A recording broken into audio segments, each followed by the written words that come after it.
Hello, friends. Welcome to my channel, The Insight Table. Today, we discuss about Clint Eastwood collapsed during his final interview with Johnny Carson. Not physically, emotionally. And for 45 seconds, 15 million viewers watching complete silence as Hollywood's toughest man broke down on national television, unable to speak, unable to breathe, overcome by a truth he'd been hiding for 23 years. The date was May 22nd, 1991. Clint was 61 years old. He'd spent 3 decades playing cowboys who never flinched, detectives who never showed fear, and heroes who never cried. But on that Wednesday night in Burbank, California, America watched a man with no name finally reveal the secret that had haunted him since 1968. What caused the collapse? It wasn't a heart attack. It wasn't exhaustion. It was something far more painful. A confession about his son. A son the world didn't know existed. A son Clint had kept hidden from Hollywood, from the press, from everyone because he was ashamed. Not of his boy, never of his boy, but of himself.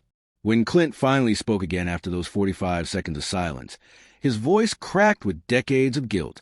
"I failed him, Johnny," he whispered. "I failed my son because I was too afraid to be weak." And then came the moment that changed everything. Johnny Carson stood up, walked around his desk, and did something he'd never done in 30 years of hosting. He sat next to Clint and said 5 words that broke the internet before the internet even existed. "Let's bring him out here." The audience gasped because backstage, waiting in the wings, was Scott Eastwood, 23 years old, and about to walk on the Tonight Show stage to face the father who'd hidden him from the world. If you want to know why Clint Eastwood kept his son a secret for over 2 decades, and what happened when they finally faced each other on live television, keep watching. Hit that like button, and drop a comment telling me where you're watching this from. Let's dive into one of the most emotional moments in television history. But first, we need to go back to where this story really begins. May 22nd, 1991. The Tonight Show studio in Burbank was preparing for what would become the most unforgettable episode in its 30-year history, though nobody knew it yet. Johnny Carson was in his final season, just months away from retirement, and he specifically requested this interview with Clint Eastwood. But this wasn't a typical promotional appearance. Clint wasn't there to talk about a new movie. He called Johnny personally 3 weeks earlier and said something that made the legendary host pause. "I need to come on your show. Johnny, there's something I need to say out loud before it's too late." Johnny had interviewed Clint 7 times over the years. Each appearance was memorable for what Clint didn't say as much as what he did. The man was famous for his silence, his one-word answers, his ability to communicate everything with just a look. But Johnny always respected that. He never pushed. He created a safe space where Clint could be himself, even if that self was quiet and guarded. But when Clint made that phone call, Johnny, he heard something different in his voice. Urgency, pain, something unfinished. Johnny's producers briefed him that this interview might be significant. But even they didn't know what Clint was planning to reveal. All they knew was that Clint had requested something unusual. He wanted someone waiting backstage during the interview. He wouldn't say who, just that when the moment was right, Johnny would know. On the day of taping, crew members noticed Clint arrived 3 hours early, which was unlike him. He was pacing in his dressing room, not rehearsing, not preparing jokes, just pacing. A makeup artist later said she'd never seen him so nervous. His hands were shaking, she recalled. Clint Eastwood's hands were actually shaking. When Johnny did his pre-show ritual of visiting guests in their dressing rooms, he found Clint staring at a photograph. Johnny couldn't see what it was, but he saw Clint quickly put it in his jacket pocket. "You okay, Clint?" Johnny asked. Clint looked at him with eyes that carried 23 years of weight and simply said, "I will be after the night. I will be." The studio audience had no idea what was coming. They'd waited in line for 6 hours, some holding sign that read, "Clint, we love you and Dirty Harry forever." They expected the usual Clint Eastwood interview, dry humor, Western stories, maybe a few behind-the-scenes anecdotes from his latest film. They had no idea they were about to witness the moment Clint Eastwood stopped being a legend and became a father. When Clint Eastwood walked on the Tonight Show stage that May evening, he looked exactly how America expected, tall, composed, wearing a dark blue blazer and jeans, moving with that unhurried confidence audiences had watched for 30 years. The studio audience erupted in thunderous applause. Clint gave his trademark half-smile and raised one hand in a modest wave. But Johnny Carson saw something different. As Clint approached the desk and they shook hands, Johnny noticed Clint's grip was tighter than usual. His jaw was clenched, and his eyes kept darting toward the side of the stage like he was checking to make sure someone was there. "Clint Eastwood, ladies and gentlemen," Johnny announced, gesturing to the guest chair. Clint sat down, crossed his legs, and for the first few minutes, everything seemed normal. Johnny asked about Unforgiven, the Western Clint was directing and starring in. Clint gave his typical short answers. "It's a good script. We start shooting in July. It's darker than most Westerns." The audience laughed at his understatement. This was vintage Clint Eastwood, the strong, silent type America loved. Johnny asked about working with Gene Hackman and Morgan Freeman. Clint told a story about Morgan falling off a horse during rehearsal and getting back on without complaining. "That's professionalism," Clint said. The audience applauded. Johnny asked if Clint ever got tired of playing tough guys. "Somebody's got to do it," Clint deadpanned. More laughter. For 20 minutes, the interview flowed exactly like their previous conversations. Clint was relaxed enough to make jokes, thoughtful when discussing his craft, and characteristically modest about his achievements. But those who knew him well noticed something underneath the surface. His hands weren't relaxed. He kept adjusting his watch, and every few minutes he glanced toward the wings of the stage. Johnny, demonstrating the intuition that made him television's greatest interviewer, sensed the weight Clint was carrying. He asked questions but didn't push. When Clint paused longer than usual, he allowed silences to breathe. He was giving Clint space to get wherever he needed to go. Then about 25 minutes into the interview, Johnny asked a seemingly innocent question. "Clint, you played so many iconic characters. The man with no name, Dirty Harry, these men who stand alone and face everything hidden. Is there any part of that which is really you, or is it all acting?" Clint's face changed. The audience could see it. He looked down at his hands. The studio grew quieter.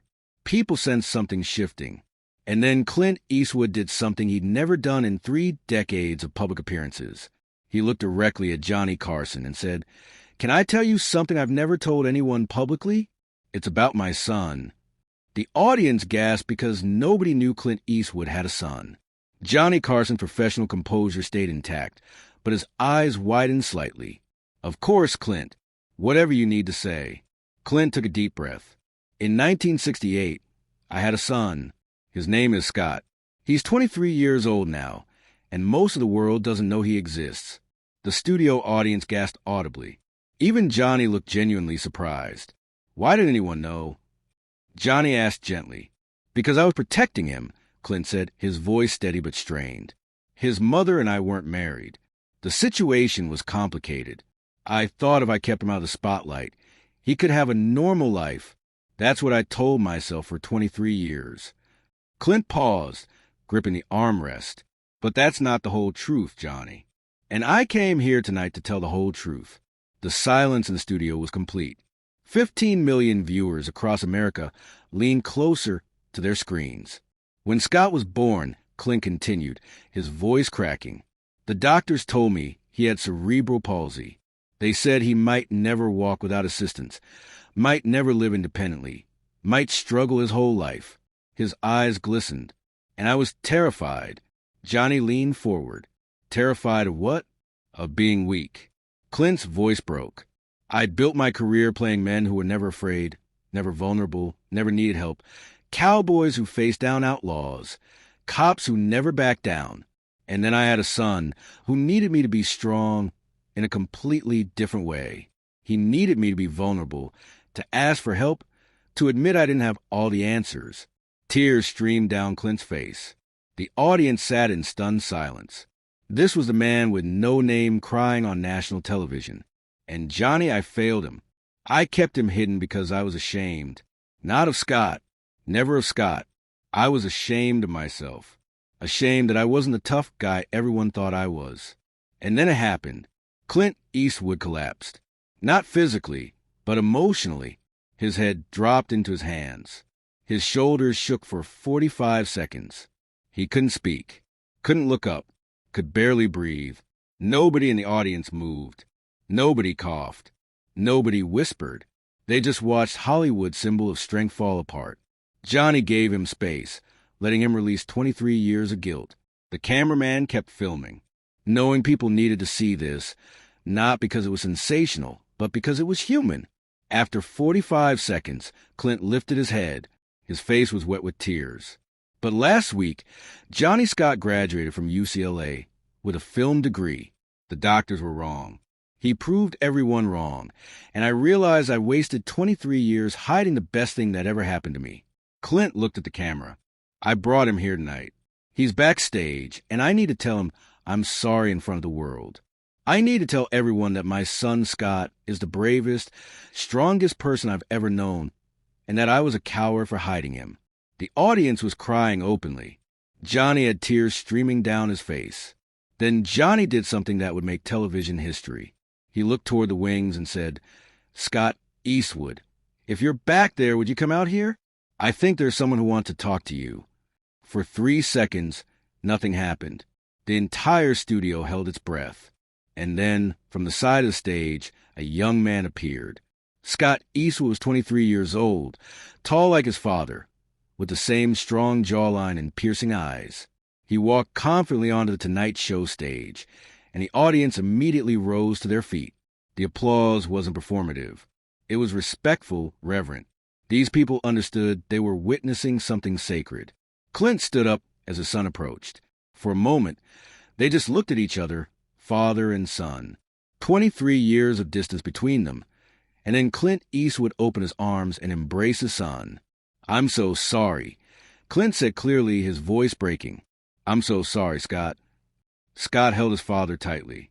"Dad, it's okay." The hug lasted nearly 30 seconds, but nobody cut away. The cameraman kept the shot wide, capturing an embrace that was 23 years overdue. Johnny Carson stood to the side, wiping his eyes, giving them their moment. Finally, they separated. Johnny offered Scott the other guest chair. "Scott, did you know your dad was going to do this tonight?" Scott sat looking at his father with love and concern. "No, sir.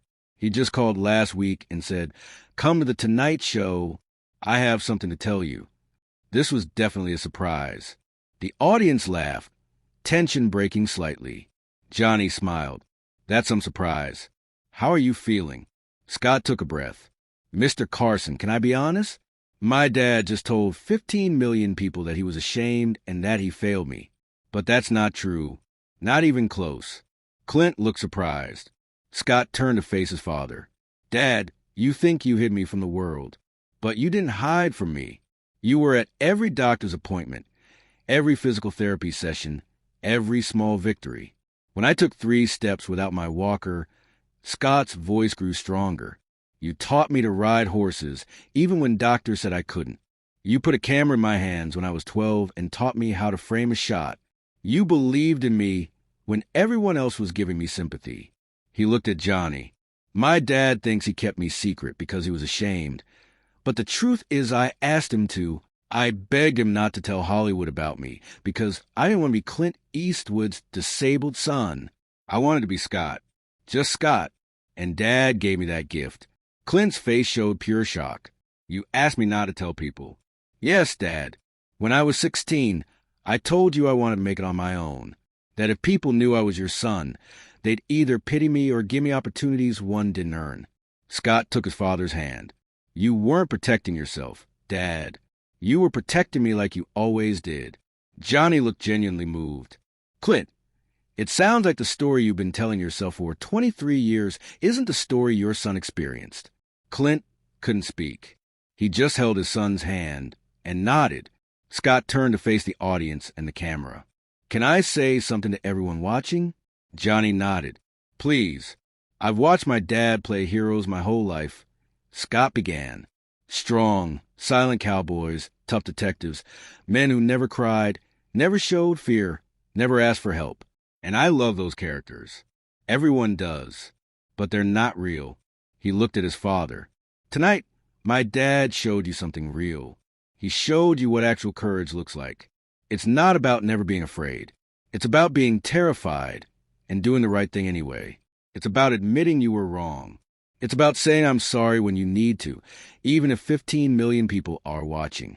The audience began applauding, but Scott held up his hand. I'm not finished. The applause stopped. Dad, you didn't fail me. You gave me the greatest gift a father can give his son. You showed up every single day. You showed up, and tonight, you showed up for me in front of the whole country. That's not weakness. That's the strongest thing I've ever seen anyone do. Clint was crying again, but this time he was smiling through the tears. Johnny stood up and started applauding. The entire studio audience followed, and the applause built and built until it was thunderous. But this wasn't applause for Dirty Harry or the man with no name. This was applause for a father who'd finally forgiven himself. Johnny did something unprecedented then.